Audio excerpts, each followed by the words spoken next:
Over the last few months here and there, I've begun hearing some rumors that sounded so outlandish at first that I barely even paid them any attention, but I kept seeing them again and again, and soon I was intrigued.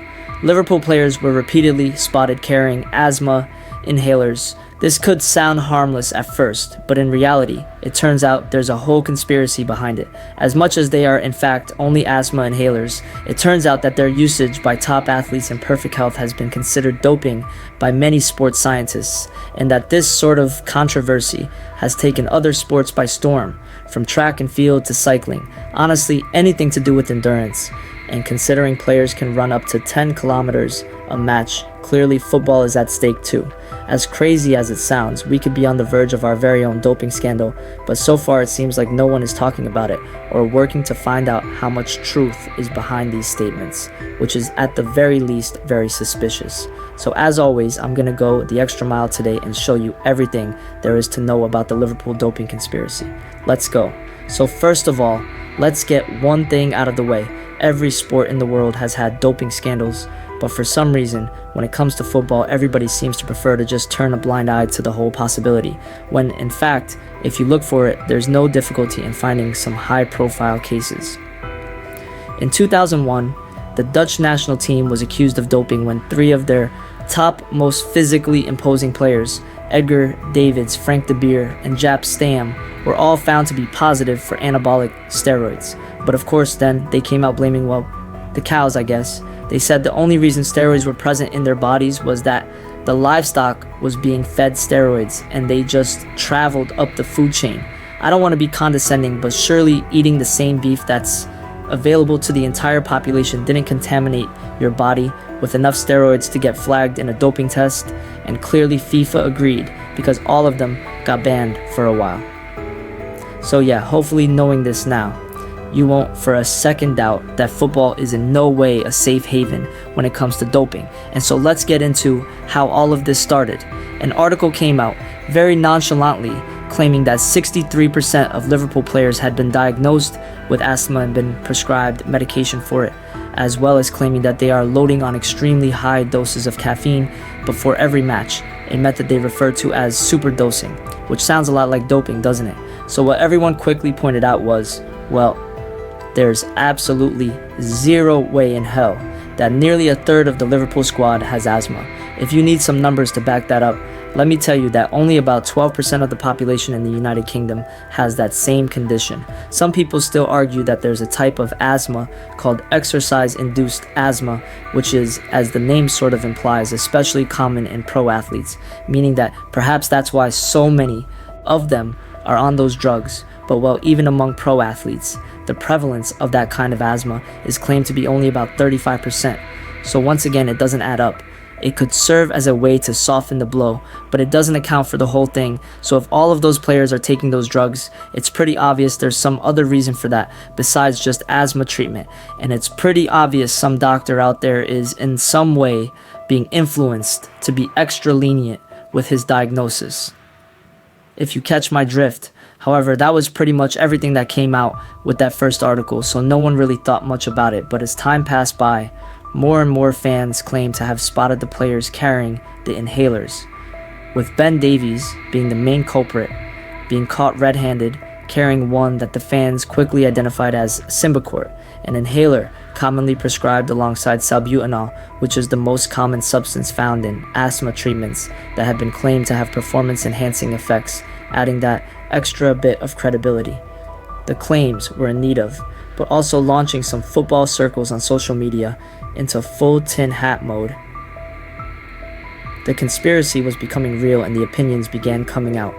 Everyone claimed that every other team struggled to imitate Liverpool's aggressive, high-pressing, high-intensity, lightning-quick play style was evidence that there was something more to it than what was observable at first sight.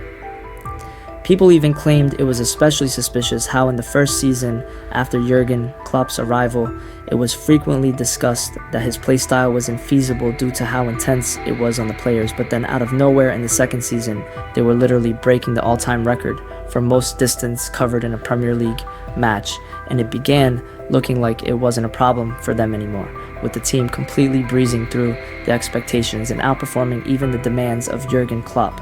One of the things that fascinates me about this whole situation is how, in a way, it is kind of bulletproof, considering the diagnosis of asthma can be relatively arbitrary or at least very open to interpretation.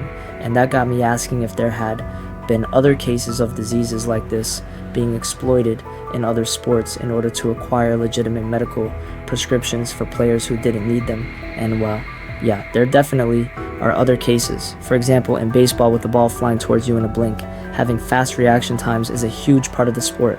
And once doping tests became a thing, stimulants became less and less common, and the performances of many players suffered, until someone noticed that if a player was diagnosed with ADHD, a mental illness that causes restlessness and difficulty in concentrating, they would be given an exemption that allowed them to take Adderall, which is essential for someone with ADHD, as it helps them focus, but when prescribed to a neurotypical patient, will kind of give them superpowers with increased reaction times and heightened awareness, which was completely game-breaking, so much so that soon the World Doping Agency's chairman would refer to the subject, sarcastically saying, "Wait, it's quite incredible how out of nowhere Major League Baseball seems to have a rampant ADHD epidemic."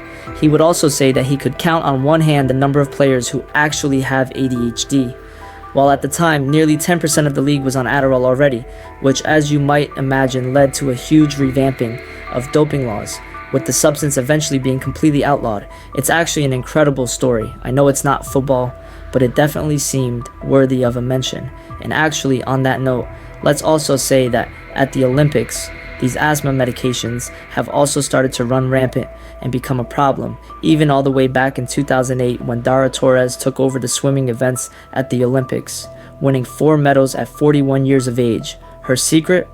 Well, months before the Olympics, she had earned herself a medical exemption for salbutamol, the same asthma medication found in nearly every other case of potential doping, which has been subject to higher debate, with some studies claiming its effects are negligible when used by healthy subjects, while others claim it is almost like Popeye's spinach, sending your airways into hyperdrive and allowing for not only increased endurance, but also increased strength and improved sprinting speed.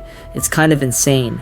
It's become widespread to the point where you can find first-hand accounts of track and field amateur athletes claiming to be aware of many others who have tried to fake their tests in order to be prescribed these meds and improve their times. So clearly doping isn't something far outside of his moral gray area, and in my opinion, this sort of thing could be even scarier. Masking agents, as the name suggests, allow for the use of other substances to go undetected, specifically steroids, which are mainly known for the strength gains they provide but are also incredibly efficient at reducing the recovery times after an injury. And this has actually led to another branch of this conspiracy, with many people in social media making sure to highlight how they feel the Liverpool squad has been suspiciously injury-free. However, in my opinion, this one is surely unfounded, considering Liverpool went through an absurd injury crisis in the 2021 season, losing everyone from Van Dijk, Firmino, Mane, and Jota. One thing I saw a lot of people say regarding this subject was quite simply, who cares? The answer is simple to me. Football is pure. It's the most accessible sport in the world. When we start compromising the integrity of the game with performance-enhancing drugs, we erode the very essence of what makes football so captivating. Sure, footballers are already incredible athletes, but their greatness should stem from their natural abilities, honed through hard work and dedication, not artificially enhanced by substances that distort the essence of competition. The moment we accept doping as a norm, we lose sight of what makes football so special, the beauty of the game itself. Let's keep football pure and preserve its magic for generations to come.